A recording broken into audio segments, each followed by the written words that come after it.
since I was really young. I'm still young, but like ever since I can remember, maybe I would say like maybe when I was 18, I've always seen the value in investing. And for me, my biggest investment was investing in myself. So basically investing in my education and stuff like that. However, outside of investing in myself, I've also made different types of investment decisions, which now that I'm a little bit older, a few years have passed since I was 21, and the year I turned 21 was the year I made the most sort of forms of investment. Some of them have gone terribly bad, others have not. I've not really seen the value in them just yet, and I'm here to compile a few of them and I'll share with you guys my terrible investments that I made as a 21-year-old. So the first thing I know that I invested in was gadgets. So fast forward to like 2020, that was a year that I decided to take YouTube seriously. So I got a camera, I got one ring light, I got soft boxes, I got a mic, I got a new laptop. I got a laptop in 2019 because I knew I wanted to start a YouTube channel. So I got a MacBook Air, and all of these, some of them I still use them. Like I'm using my ring lights right now to film this video because it's late in the night, but then I never use my soft boxes. And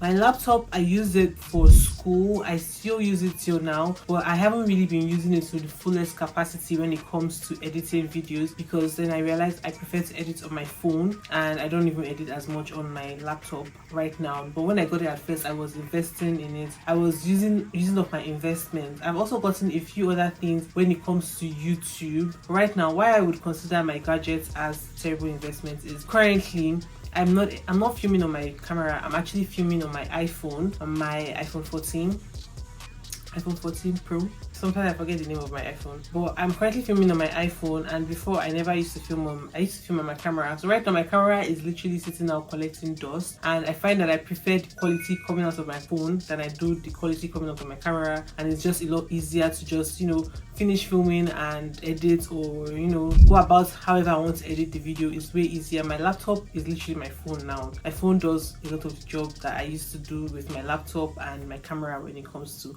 my YouTube career. So my two soft boxes are not necessary anymore. I'm not using my laptop as much and I'm not using my camera as much, and I will still get those gadgets, don't get me wrong. I still feel like they are quality investments. I still feel like a laptop is a quality investment. I still feel like a camera is a good investment, but not for me right now, because I am literally on the go all the time and I prefer to just edit whenever I can, wherever I am. If I am going to edit the video, or I would find someone else to do the editing for me, and it's also easy to send it through my phone than to send it to my laptop, and it's just a lot of process and I'm not interested in that. So yeah, gadgets are the number one, all thanks to YouTube.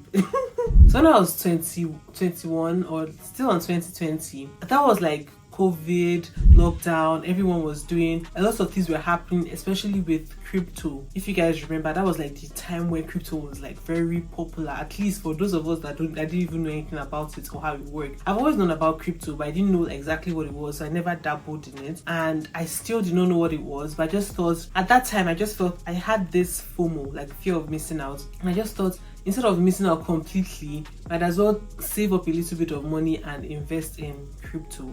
So what I did then was I stopped buying food as much.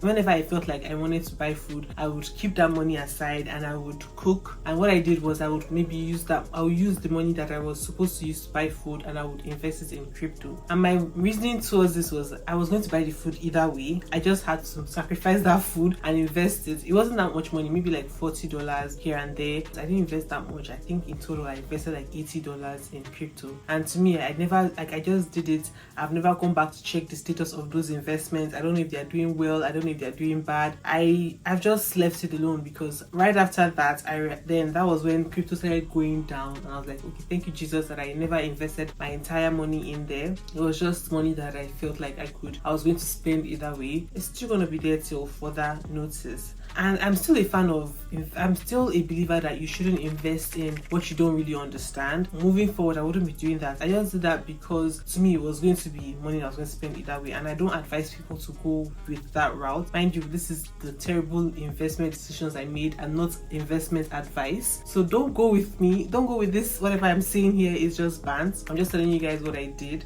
That did not really make sense. I'm not asking you to go ahead and what I did. I invested a little bit in crypto here and there, and it never really amounted in anything because I I wasn't even getting the popular ones. I was getting the underdogs, hoping that the underdogs would one day become the bigger cryptocurrencies in the future, but so far that has not happened. So another thing I did starting from 2020 was that I invested in so many business, I would say so many, a few businesses that haven't really amounted to anything so far. That's the thing. Back then I just thought if you want to do it, and I would go off of my emotions. I would know that this thing might not really make sense, but I would do it because I wanted to do it. And I was also at the age where I felt like I could take such risk. I wasn't trying to be the next Mark Zuckerberg. I wasn't trying to make a lot of money. I was just trying to, give myself that opportunity to experience things.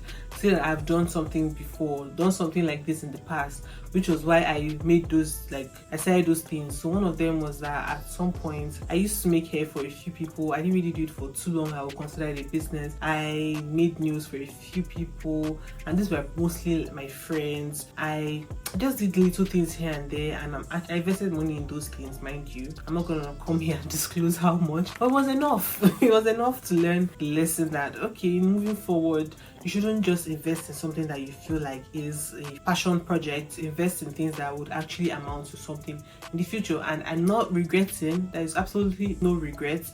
It's just a learning process. So I wouldn't be doing that anymore. Fast forward into 2021. Mind you, this business ideas, it hasn't stopped. Even last year I did something else, but I'm not going to discuss what I've done so far because of privacy. But even last year I made decisions that might not have made sense when it comes to starting stuff. So another thing that I did in 2021 was that I started taking so many courses. I took courses on Google career certificate courses. I took some LinkedIn courses. I took some Udemy courses. There are other ones I can't even remember, but I was on that course grind. I was taking courses. I remember there was a course that I took on learning how to edit. I took learning how to edit on Final Cut Pro as a course on LinkedIn Learning. I learned how to color grade from a course that I bought online. It's called the Part-Time YouTuber. I got that course when it was really when it just started. The first time I saw it, and the minute I saw it, it was almost as if the ad literally read my mind. I got it immediately. And then another course that I've done some UX design courses. I've done a lot. I can't even remember. I don't want to waste too much time trying to remember what I've done. But I've done a few courses, and some of them have been useful, but some of them I just kind of stopped halfway. My reason is maybe I started the course and I realized, okay, this is not the right time, or I'm not gonna use this for anything, so I'm not gonna continue. And why these are not good investments is because it was wasting my time, it was wasting of resources. So those are the things. I'm also aware that no knowledge is a waste, and the investment that you make in yourself is the best investment you can ever make in your life. So I'm not really going to consider those like a really big deal, but the fact that I invested my time and resources in those things that I never really used eventually is kind of sort of waste. Will I continue taking random courses? I'm actually going to continue. I just feel like there's no need to stop investing in yourself. Just continue investing in yourself. Like I said, there is no knowledge that is a waste. So I'm still gonna continue. This is not like, oh my gosh, I'm never going to do it again. No, I'm still gonna continue, but I'll just be more critical of what I'm investing my time and money in. And lots of the things that you will take courses for, you can read a book for it and you'll be fine. Talking about books, I invested in so many books. I think I should show you guys. You know what? That doesn't seem like a good idea to bring my whole books and come and show you guys. No, but I invested in so many books because 2021 was the year that I wanted to start reading more. So I started buying books. I bought so many books from book outlets, because book outlets, you get books from there on really incredible discounts, because it's literally the sites where they send all the books that wasn't sold in the store. So it's basically, I feel like it's maybe you're just paying for the cost price because it's really cheap, paying for a little bit of profit. So let's say a book that was selling for $20, they can sell it there for $7. You're getting it for a deal. So I used to buy books from there, and what will happen is I'll buy all these books so that I can remind myself to read them. And a lot of them I actually bought them because the covers were really nice, not because I wanted to read them. But the point of it is that I never actually got to reading these books because I just you can refer to my other video talking about habits, where I now talk about how I used to struggle with reading. Yeah, I got a lot of books. I never really read them. They're sitting in my shelf.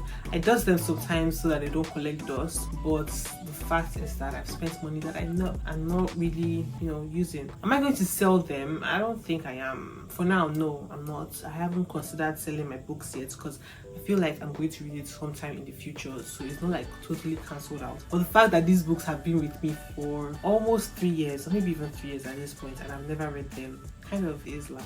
It's kind of a thing. It's a big deal. So yeah, one thing to note is that when I made all these decisions, I was actually 21 or less. So I feel like 21 is literally that age where you are, you only live once. You're taking risk, and I don't regret anything, because none of these are like serious things like, oh my gosh, I went into credit card debt. And talking about debt, I'm someone that is very risk averse, and the last thing I'm going to do is make investments on credit. Like, I'm not going to borrow money from an individual or an organization to spend on something that is supposed to be an investment, especially when it's not something that I can control. Like, for example, that crypto, I'm not going to borrow money to invest in crypto. I'm not going to borrow money to invest in something that I don't understand completely. So I'm totally risk averse. I prefer to use my own personal money to make certain decisions. But I feel like 21 is definitely the age where you are allowed to take risks. You're allowed to make certain decisions that you ordinarily wouldn't make if you are older. I'm not saying that I'm really old, no, because I'm still at that point where I feel like I'm still comfortable with taking certain types of risk. But